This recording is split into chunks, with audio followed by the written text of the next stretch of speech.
Hi, thanks for joining. Just wanted to put out a little warning that this episode has some adult content, so be advised if you have children listening.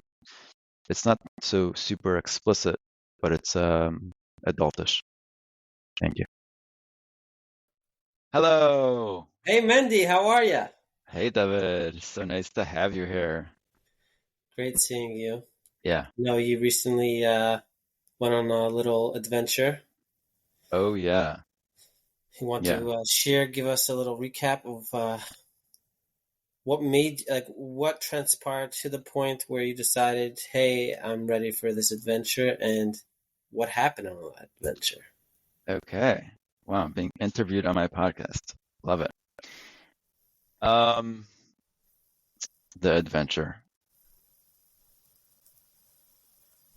Okay, so I was I went in with two intentions, two things I was trying to figure out that I've been like doing a lot of work on, a lot of therapy and couple counseling, coaching around, and these were like the two things I was like, wow, I really need to release myself from and kind of figure out. So number one was a lot of judgment, carry a lot of judgment, self-judgment, judgment of others, like always even comparing or sitting in an experience and thinking, oh, last time it was better, this is better. I was recently in Florida. I saw you there, and I went to Sweat Lodge by the House of Moore, and this was a new experience for me. I'm like, this is gonna be great. I did a bunch of cold plunges there right before I did a cold plunge, and and I was expecting from others that that went to this sweat lodge that it would be a lot of people packed into this tiny little hut and it'd be boiling hot and you're like all crammed together like sardines. People are touching at you and you have no space to move and they're chanting their stuff, the natives, and it's really intense. I'm like, okay. And then I pull up there, it's called for 8 o'clock. I get there 7:55, ready. There's no one there. It's just me. And then there's the facilitator, not the natives, like an Israeli guy who arranges it, and his brother-in-law. Three of us. Excuse me. So I'm like, okay, okay, it's just gonna be us, maybe, or maybe more people are coming. We start talking. I'm like, is anyone else coming? He's like, well, the natives are late. Their plane is they just landed, but they're stuck on the runway. There was an emergency landing. I don't know. So they're probably not going to get here for like another hour or two, but we can start. And if they come, they'll come. And and he's like, yeah, maybe there's. He's like, yeah, he's like reading a list. He's like, yeah, I don't think anyone else is coming. Um, but which was cool because I had a friend that I was staying by who didn't want to come because he wasn't interested in like all the ceremonial part of this sweat lodge that the natives bring, with their chants and their this. He's like, I was uncomfortable with that, but now that they weren't coming, I'm like, hey, come. It's just going to be a few of us, Jewish men. We'll do whatever we want. There's no. So he came. Another friend happened to text me right then. He's like, we're hanging out tonight. I'm like, well, if you come to the sweat lodge. And he showed up within a half hour. He was there. It's like, great. So there's three of us. We're good old friends. And we never did anything like this, which is so nice to experience together. And, we just, so we start the ceremony. We're in the sweat lodge. It's pitch black and nice and steamy. And they put some like herbs on the rocks. And it gets nice. It smells nice. And it's pitch black. And people start. We go in a circle, sharing, what their intention is, what they're dealing with in life. In between each guy, we sing like a niggin. It's like a whole farbrengen inside the sweat lodge. And we do a few rounds. So after like 45 minutes, we come out, and it was raining outside. So the whole time you hear like drops on the hut. It was really magical. And in the middle of like I think the second round, I'm just like, I knew I was going to do an ayahuasca experience like a week and a half later, and I'm thinking like, is this really compared to that? Like, nah, not at all. Like, you have to like really try here. Once you're in a medicine space, like it's happening. here like you're trying to like get into the nice, and I see it as, oh, here's my judgment comparing the, and I voiced it out loud, because we're in a safe space and everyone can hold that with me, like, I'm feeling this judgment again. So that's really one of like my main intentions going in, was like to really like, I'm ready to let go of it. I see how it doesn't serve me, all the comparison, and I mean it comes in many different ways, right? Either comparing myself to others, comparing situations, is just judging. Is this person, am I being okay? Am I not okay? Um, and I wanted to free myself of that. It's no longer serving me. It took me till here. Thank you very much. So that was one. And the other was, I was trying to figure out what sexual energy is. I know it has to do with creativity because we use obviously our sexual desire to create, but there are often times in our life where you can't create, it's not the right time of the month or whatever. So like you're not using it for that purpose. So I've come to understand that there's still creativity that we create all the time. Every time we speak, we're creating. I work as a My work is in the creating product for selling on Amazon. So like if I can learn how to channel that energy, I can create a lot of new products. I would love to write a song. I don't feel like I have it in me, but that may change. But there's like once we know how to use this energy, we can do lots of stuff. But I don't know how to use it, and I'm so afraid of it also because in my past there's been so much like addiction around it, and then getting myself into trouble or others, or I'm just like afraid of it. Like so like even when it comes on, I'm just like running instead of like, oh, it's just energy. Like, hey, it can be used for good. Don't be afraid of it. So it's been a challenge, a struggle for many years, and I've done a lot of work, but there was still like I needed a little more clarity around it. I wanted a little more. So that was my two big intentions. Um, in my last, I did, yeah, I do IFS therapy every week. So before the ceremony, we're talking about intentions, and my therapist helped me also with helped me with my intentions as far as my attachment style and like some other things that she wrote that I can't remember right now, but there was like some good things. I was like, oh, I want to explore that too while I'm in this experience. So that's what got me to this experience. It's been many months since I've done one. I don't run to it all the time. There's so much to integrate after, I think, unlimited. So you can spend, even a couple of years, like still bringing what you experienced as a kind of a gift and a vision of what could be into reality. That, just it's time and work, and it's really beautiful. So, but if it was like, okay, it was calling, it was time to do an experience. Of course, I'm so glad I did it. And I'd love to share what I learned. Any Please. questions? No, it's been a very clear journey towards this moment where you decide to take the medicine. Where did you do it? And share a little bit more. For someone that hasn't done it, what what would you say? Do you need to prepare? Because I have a few friends now. Actually, it's popping up more and more. Right, these retreat centers, these moments where the opportunity comes. A friend actually messaged me last night with someone I never thought would, message me about this. He messages me, "Hey, did you hear about this retreat next week, this coming weekend?" And it says, plant-based medicine being served. I'm like, no, but he's like, oh, I'm planning on doing it. I'm like, yeah, okay. Are you planning? I jokingly said, "Are you planning to come out? You're gonna come out with a Nachman Kippah and some payas coming out?" He's like, "What?" Um, but he's not preparing himself.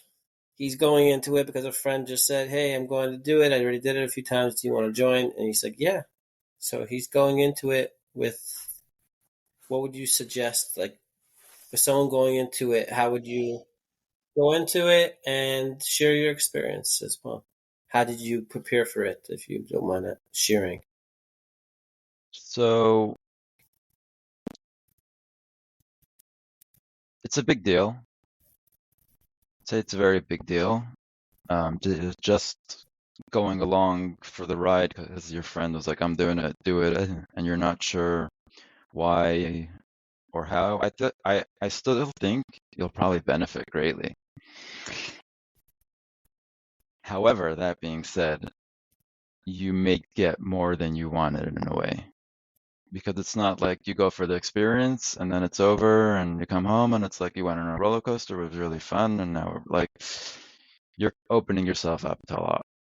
And if you're not prepared for that, so the actual experience could be really difficult, um, even to the point of traumatizing. But I'd love to get into that soon with a whole new understanding of what that even means. So it can be, but in a way, now you're kind of forced to go and figure out what just happened and deal with that, and whatever life comes after that, you're in. So if you weren't ready for that and you didn't want that necessarily, like some people are, their life is fine, they're not looking for more out of it. They're happy with how it's going, and that's fine. So if you are like that, and then someone's like, "Hey, I'm going to do a medicine, experience," like just come along for the fun, and you thought where you are in life is great, and this it may show you that actually there's so much more. Maybe you'll appreciate that, or maybe you'll be like, "Wow, I didn't ask for this," like because with a lot more of life, you got a lot more of everything. As they say, as people say, I don't know who says it. I think it's a 12 step. Someone once said, it didn't make me feel better, it made me feel better. Like now I feel better. So if we're feeling better, you're going to feel everything better. You're going to feel pain better. You're going to feel love better. And if you're not ready to feel pain better, you just like it the way it is, then you may be in for a little surprise. And you should probably know that before going in, that this really opens you up. And when you're open, you feel everything. Um, I'm not saying it's good or bad, just a fact. So be ready. And then, of course, if you're doing an experience like that, you want to prepare yourself so you get the maximum out of it. You want to learn how to be open, learn how to breathe, learn how to come in with an open mind and an open heart. Be prepared for anything.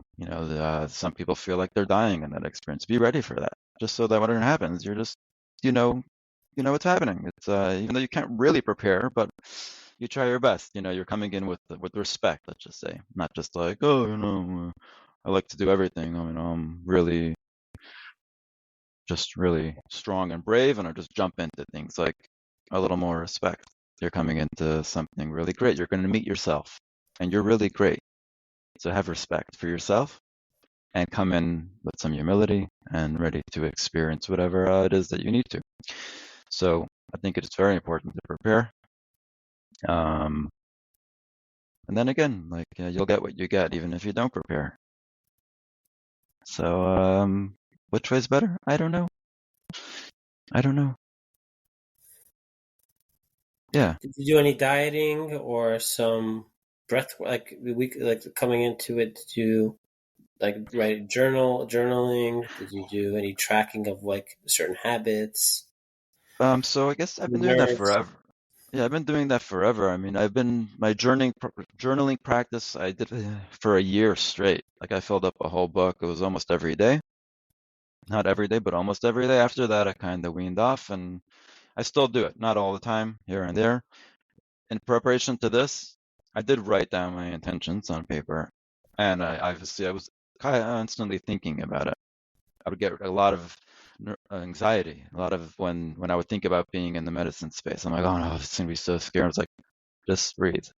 So I'm practicing a lot, letting go of like my mind. That's like, oh, it's so scary. I'm like, what am I feeling? Like, oh, just a lot, a lot of my in my gut are just, all these nerves coming up. And okay, so just breathe into it. Okay, and I can calm myself down. So there's a lot of practicing. I kept my intentions on my mind for the last few weeks also, of like constantly just because the more you prepare your conscious mind, you're also preparing your subconscious mind. And when you have the medicine to go straight to your subconscious, what's going to be there? Whatever you were putting into it for the last little while. So that's how you kind of prepare yourself, and hopefully you get what you were looking for, which I think you always do, but in a pretty clear way, maybe, it's on your mind, then you're going to go there when the medicine comes in and kicks in and your subconscious mind takes over. Whatever you primed it with is kind of going to surface. So yes, when you're, it's not just about, it's almost like the medicine is like the climax of an experience that you already are in for maybe a few months or a few years even. Constantly you're processing your emotions, you're trying to process, and then this is like the height of it is maybe in your medicine journey. Maybe that's an interesting way to see it. So whatever you're involved with, that's kind of going to come up for you.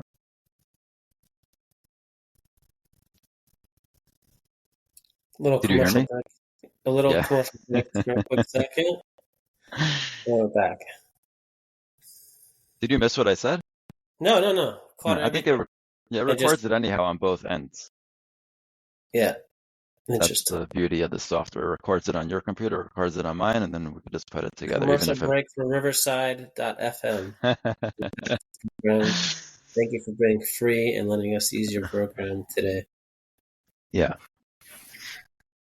Okay, so what I really wanted to share was not so much of how the journey went. Like that's, it's personal, it's private, it's not but in the days following, a lot of beautiful, beautiful insight, if I might say so myself. So before we started recording, we were talking about these sensations, or even while I was saying before my journey started, I would get a lot of anxiety just thinking about it. Um, and it's incredible how it works because our thoughts can create a lot of tension or anxiety or stress, whatever we want to call it. And there's 1,000 different ways that it will be triggered. So for many, it's financial stress. And I just think about all the bills I need to pay, and I start to get really anxious. My mind starts to race. My body feels a lot of tension. And two things can happen. I can try to get rid of it by how do I make more money so I can get rid of this tension? Or I could completely try to disassociate from the tension and go to YouTube, you know, and just be like, oh, instead of working, I just need to watch a movie. It's too much stress, right? I want to get rid of it. In both cases, we're trying to get rid of the anxiety. So I want to offer a different approach. And I think we'll have to bring in more examples so we can see how it's really universal. If I pass a beautiful woman in the street, and all women are really beautiful, but some trigger me, some don't. Um, Of so course. if you pass, or even your wife, someone that it's perfectly okay to be triggered. Um, you find yourself being triggered, and there's two ways to deal with it. You either can walk away from there feeling like, oh, this is too much energy. It's too much. I'm this was too much for me. It's too triggering. I need to get rid of it. And then I go and help myself release that energy.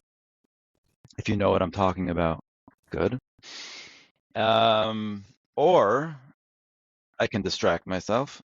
Oh, let me go and start learning a mimer. I don't know what. But in either case, I'm trying to get rid of this energy, either by disassociating or by releasing it. Okay, so we have money, we have women, we have food. The other Mhm. day, Sunday, I had a barbecue. We made a barbecue, and I was grilling, and the first thing on the grill was hot dogs. And I wasn't very hungry, but as the hot dogs were ready and I was taking them off, in the past, I've always, with the tongs, just bite a chunk out of a hot dog. It's delicious. It's hot. It's calling me, and I can feel it in my belly, like I want a hot dog. And what I'm trying to do by putting the hot dog into my body is relax that temptation. It's just too much. I need to get rid of it. So I can either eat the hot dog and that calms it down, or I can just like maybe force myself not to have it, but still be so uncomfortable with this tension. Okay, so we have money, women, food. Let's give me another taiva that people have. It's all really taivas, like temptation. More, I don't know, fancier things and Yeah, whatever it is that Yeah. gets you Yeah. excited, Yeah. right? And for a lot of us, we want to get rid of it right away. Even the thought of like, um, really, I like focusing on the money one a lot because it's such a powerful concept. We talk like people are always like, I want to have more money. You know, it's just too stressful to not have a lot of money. I need more. I need more. I need more. And and then so I ask people like, do you really want more money? It's like I really want more money. I'm like, okay. How do you feel when you get that random call from Benos Menachem, who's doing a charity campaign, and they're like, "Oh, hi, Mr. One Tyler, we're doing a charity campaign. Can you donate?" How does it make you feel? Do you feel like, why do they keep calling me? Every day is someone else calling me? Like, if you don't feel okay with those phone calls, you could say no. But if they're bothering you and you don't want them, you do not want more money. You are going to have infinitely more calls asking for more money.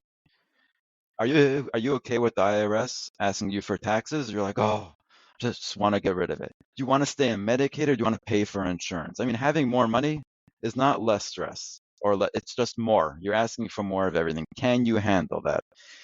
If the little bit of stress that comes up from financials, you want to run from it, then you are effectively running away from money. You do not want more money.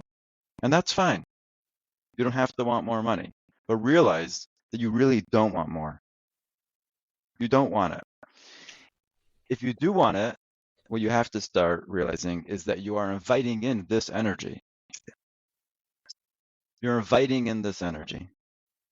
This, and I'm going to switch it to energy because if we would remove all the stories around it and say, oh, it's financial stress. Why? Because I have a bill to pay and I don't have the money for it. And that makes me really anxious and really nervous. And punked on that day when I have this, of course, I'm slapped with another bill that I didn't expect. It's always like that. When I'm really, really anxious, I feel like I don't have enough. There's not enough money. The bills are very big. All of a sudden, um, my wife just went on a big shopping spree because she needed today a lot more clothing. So at the top of all that, and not just that, I don't know, my gas bill came in today and it was more than last month for whatever reason. It's always like that. Now what do? There's so much stress, and I can feel it. We all know this place. If we closed our eyes and just went there, we'd feel it right in our gut. You feel a lot of anxiety, or maybe in your chest, wherever you carry, or we're calling it anxiety. Now, take away all those stories. Just get rid of them. Forget what your mind is telling you that it's about money and it's about your wife shopping and it's about the charity campaigns that keep calling you and the electric company wants your money and your car dealer wants your money and everyone wants your money and that's why I'm stressed. Get rid of all the stories. What you're left with is just a bunch of energy. You can't even sit straight. You can't sit. You're pacing. Just look at yourself. Someone else looking at you has no idea what's going on. Sees like, wow, this guy has a lot of energy. So let's call it energy. And energy is neutral. It's not good or bad. It's neutral. It's just a lot of energy. So if you can come back, sit in your spot, feel all that energy right in your stomach. I can feel it right now. A bunch of anxiety. But let's not call it anxiety. That's giving it a name. We're just going to call it energy. It's just life. There's life there. Sit with that. And now you can ask yourself, do I want this or do I not want it? If you want it, so get used to that sensation and recognize that you're actually bigger than it because you're carrying it inside your body, which means you're a vessel for it because it's in you. So you can handle it. You're just not used to like throwing it off the second it comes down. You want to get rid of it. But if you can sit with it and hold on to it and learn what it is, you will come to realize that it's a lot of energy. And I guess figuring out how to channel it and how to use it is kind of an art that everyone will do on their own. And if it's too much and you want to express it, so there's different ways to do it. And I'm going to go on a whole bunch more of a tangent over here, but you have a child who has a tantrum because there's a buildup of energy. They were told no, they can't handle it. It's too big. They start to scream and yell and kick, and it's super appropriate for a child to do that. It's not even ugly. Yeah, we may call it ugly because we don't have patience for it, but really, it's a perfect expression, age appropriate. It's too much energy. I don't know what to do with it, and I don't want it. Let me just hash around, kick my feet, and at some point, if the adult that's around me can handle it, then it's okay. They'll get over it and they move on. I'm going to get into it a little more. What just happened there? There was an abundance of energy. Their own body was too great for, so they're releasing it. And if the adults around them recognize that they are able to handle this large energy, it's a child's energy, and I'm a big adult, I can handle it, then I create a safe space for this energy to go into. I created a container for it, and the energy is not lost. It's being held by the adults around this child, or maybe they even hold the child physically, and he can thrash around, but he's in a safe place where his energy is not being wasted, and it's not traumatic for the adult, this experience, because they can handle that amount of energy. Let's switch it around. If the kid does something and the adult can't handle it, and they start to freak out, yell at the child, so they're releasing their energy, but they're putting it into a vessel that can't contain it. So that becomes traumatic for the child. This was so traumatizing. Because my teacher got pissed off because I was spacing out in class, and he had a buildup of energy, and he didn't want to sit with it, and he started to yell and throw it at me, and like I was way too big for me. I was only 4 years old, 6 years old, and this becomes remembered in my mind as a traumatic event. Too much light into a small vessel. But if you have a large amount of light going into a bigger vessel, it's not a problem. It's not traumatic.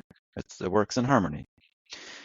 In Hasidic terms, we'll call this tayu and tikkun. What's tayu? It's chaos. A lot of light with vessels that are too small. They can't contain it. You know, an adult letting off all his steam at a child is chaotic.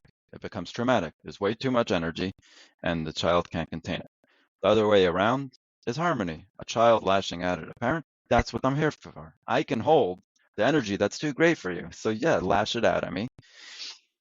Thank you very much. And it fits. It's beautiful. It's harmony. The kid moves on. The parent moves on. Everything's fine. All right, where am I holding? Back to this money thing. It's a large amount of energy. The financial stress is huge. But if you're experiencing it in your body, that is proof that you are large enough for it. But now you have the choice. Do you want to hold it or do you want to get rid of it? So if you keep wanting to run from it, whether it means disassociating or just trying to squash it by like, let me just make more money so I can get rid of it, then you're not actually inviting money in.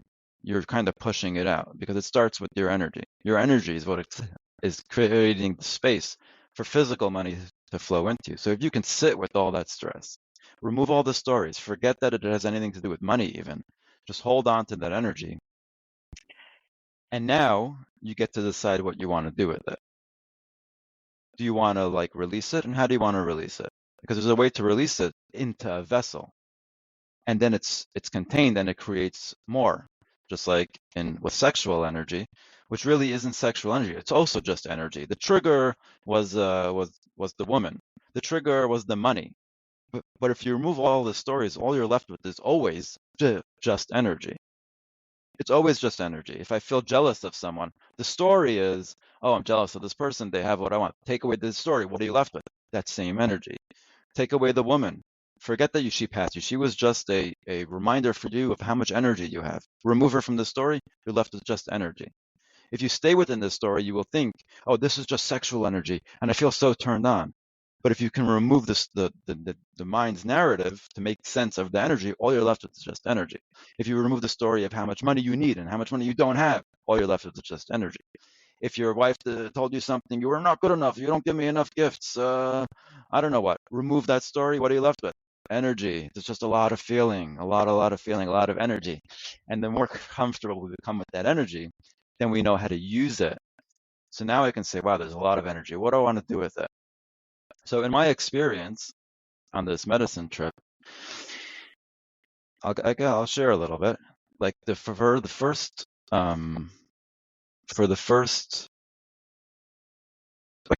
guess 2 hours, 2.5, however long it was, I couldn't get comfortable. And it was so interesting because the shaman was saying, all you need to do in this experience is breathe, try to get comfortable, and listen to my music. And I'm like, I can't get comfortable. I'm like, okay, let me just stay really still and breathe and just get lighter and lighter and kind of surrender to the ground and like basically die. Okay, so I'm like dying. And then the voice comes on and it's like, oh, there's so much energy. I need to move. So I sit back up and I'm moving. And then the voice comes in and says, why are you moving so much? Sit back down. Just chill. Breathe. Die again. I can't. I have too much energy. So it's bouncing back and forth for like 2 hours. Go out of the room, sit near the fire. But nothing's got. I can't get comfortable. Can't get comfortable until. But And this. what's happening mentally at that point? You're feeling this energy that is not, calm or anything, just bouncing up and down, not being able to I'm be. just feeling a ton of energy, And that's where all and your focus is going towards this imbalance of energy. Is that where most of your time is? well, my mind is trying to do the right thing. Okay, it was trying to do the right thing. What's the right thing here? So when I get still, it was telling me no, you need to move. When I got started to move, it started telling me no, you need to lay, you need to stay still. Until at some point, I'm not even sure how it happened, but it was like you're just trying to get comfortable. That's all you're trying to do. Like he said, just try to get comfortable. So you're trying your best. So you're sitting down, it's not working, you stand up. That's not working, you're sitting down, you're moving. You roll to this side, roll to that side. You cover yourself with the blanket, you take it up. What do? You're just trying to get comfortable. What's the problem? What's the problem? You're just trying to get comfortable. You're doing like almost like what you're. And then it hit me. This is all just a lot of my mind is just judging me. Oh, you're not doing it right. You need to stand up. You're not doing it right. You need to sit down. Once I got the message of, oh, you're just trying to get comfortable. There's no right or wrong way to do it. So some days you're laying down. So the next second you're sitting up because you're just trying to get comfortable. Don't judge it so much. It's like, wow. And then it was really easy to just be okay with all of that energy, with all of the even moving or not moving, also looking around the room and like, well, what's everyone else doing? Oh, they're just sitting. And I feel like I'm just moving. I was like, well, they're trying to get comfortable. And for them, it's sitting. And for you, you just have a ton of energy. And at times, you just need to move around. Now, how do you want to release that energy? So that was like where I'm going with this. It was like, oh, I have so much energy. I can, run around the room and disturb everyone. Is that the right way to do it? Or not right, but like, is that is that a beautiful way to release it? That's what I want to get at. Like, I don't think that's the most beautiful way. So if I have this ton of energy and I feel like I just, that hot dog is calling me. There's just so much energy and I want it like, is the most beautiful way to release that by eating a hot dog and like squashing that energy? Or can I hold on to it a little bit longer and then maybe start to dance, in my spot in like a really nice way?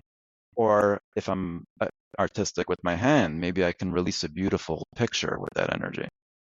And then that energy now has a container that's fit for it. So that's what probably artists do, or singers, or whatever. They're expressing a lot of energy in a way that's beneficial for the world. But if, like I say, if I'm walking in the street and I get triggered by a woman and I need to get rid of this energy, so I just go and waste it and put it into no vessel, like, is that the most beautiful way to get rid of the energy? I would say no. You have the choice to do it. I'm not calling this right or wrong. But what is the most you can get out of that energy? Why do you want to just get rid of it if you can do something beautiful with it?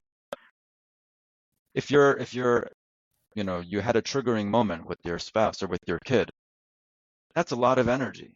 Do you want to now just go and yell at your kid or yell at your wife in a tantruming way? Yeah, you can, and it's a release. Is it the most beautiful way?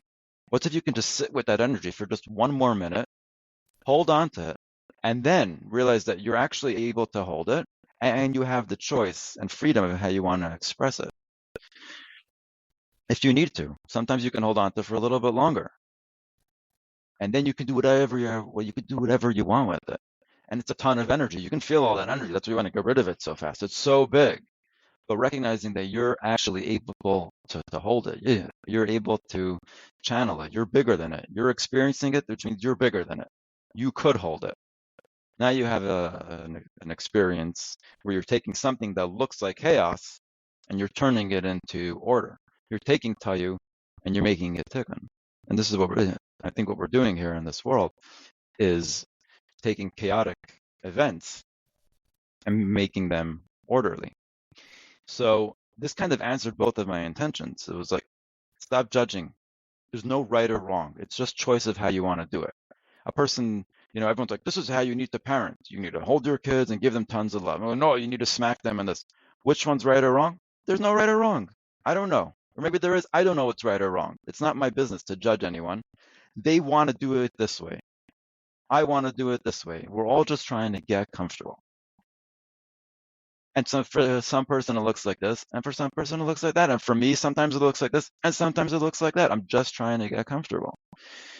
The only when I attach my judgment to it, then it becomes, oh, they're doing it wrong. You're doing it wrong. And anyhow, it's just a mirror. So long I think I'm not doing it right or not doing it wrong or doing it wrong, then I start to see in other people they're doing it wrong and they're doing it right. But if I can just recognize everyone's just trying to get comfortable, then there's no judgment anymore. We're just trying to get comfortable with the way we know how to.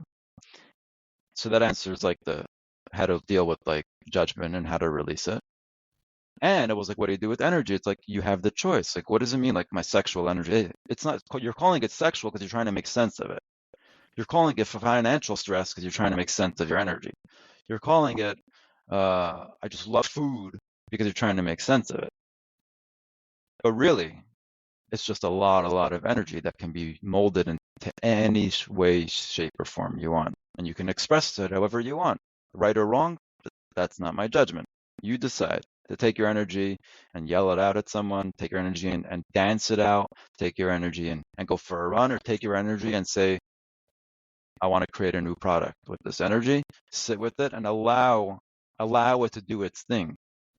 That's an art that everyone, you gotta, I'm so new to it, but I already, wow, there's like a life changing way to find creativity, like so powerful. So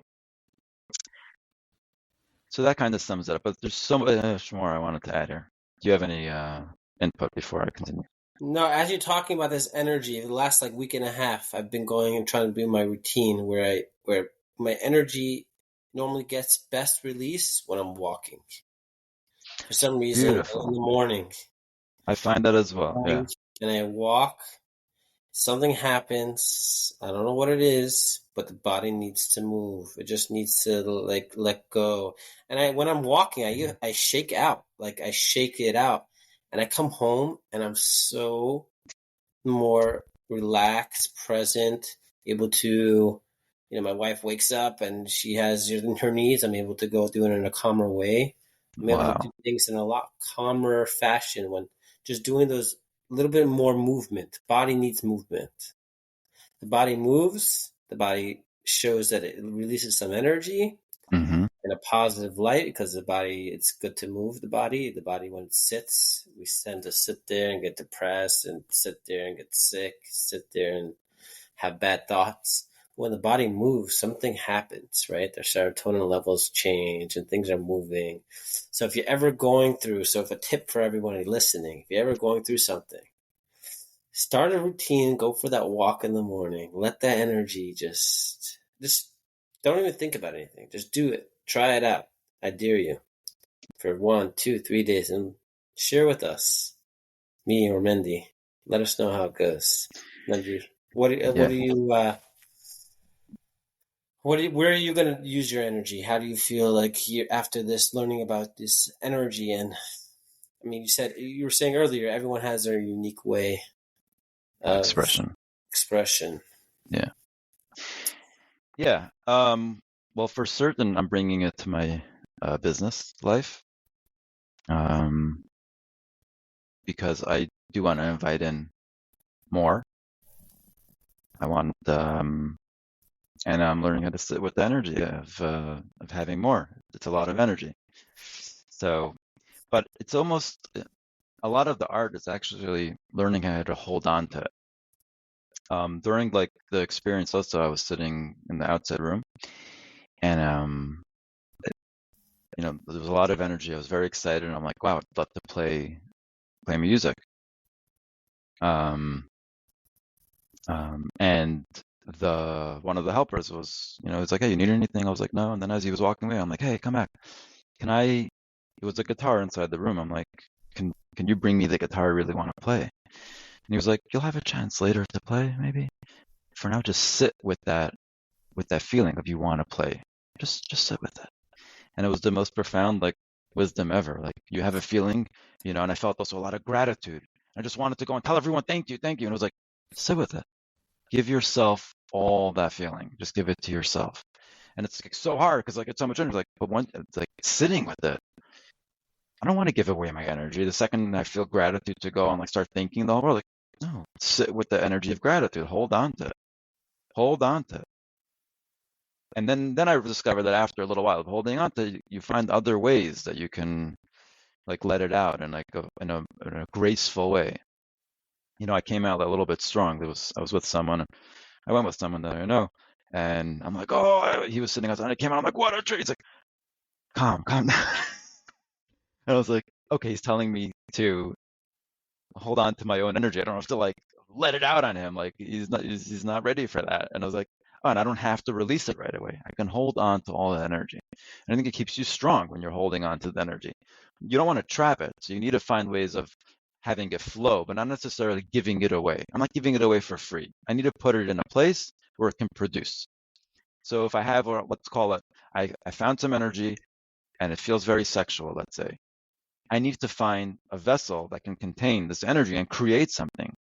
And there's only one space for that, right? Within a marriage, with your spouse. Like there's only one space for her to be held in a proper container. Everywhere else, it's pretty much getting wasted. So if you don't have that container is not available right now, then you have to get rid of it as sexual and just turn it into a different energy. It's anyhow all changeable depending on what you want to do with that energy. Not always So easy. not easy at all. But if you can get out of your head, because your head is trying to say it's this, it's this, it's this, because you need to make sense of it. You don't have to make sense of it. Remove this narrative from the mind and just sit with the energy. And you'll see. You sit with it, it'll build up. You think it's this, you think it's that, but as you can just get into that, sit with it, like lean into that energy, it will just turn into energy. What do you want to do with it now? What's a good way to release it? It's so big. So even if you went for a run, you gave energy to your body, like you revitalized your body. It flowed out throughout your whole body. You gave it to your muscles. You gave it to this, and it's in a very way that's it's not harmful to anyone. But sometimes your energy is so strong, and you come on to someone, like you bombard them with like some thought you had because you couldn't hold it in. It could be you just wasted some energy. They weren't ready to receive it, and you'll know. And this is where I want to continue with this idea. What trauma is. When the light is too great for the vessel, you have a traumatic experience, and both the receiver and the giver feel it, right? If I go and yell at my kid, I don't feel good after. I feel like I wasted my energy. I feel weak. I feel like a piece of shit. The kid feels like a piece of crap. Like, why'd you just dump that all on me? Yeah, everyone just doesn't feel good. So it's not just traumatic it's like when you waste your energy, it's a traumatic experience, maybe self-inflicted trauma, but it's still traumatic. Um, Wasting all your sexual energy, and I put it in quotes because it's not any more sexual energy, but it was wasted through sexual behavior. You don't feel good about that, not you. And if God forbid it was in a way that was abusive, like from an adult to a child.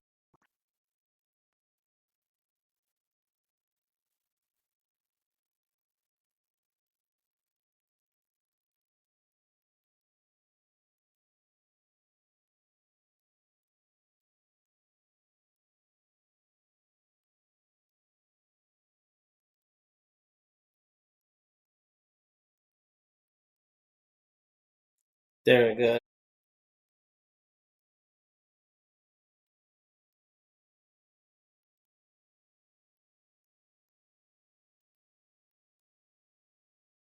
Very good. Drop the energy.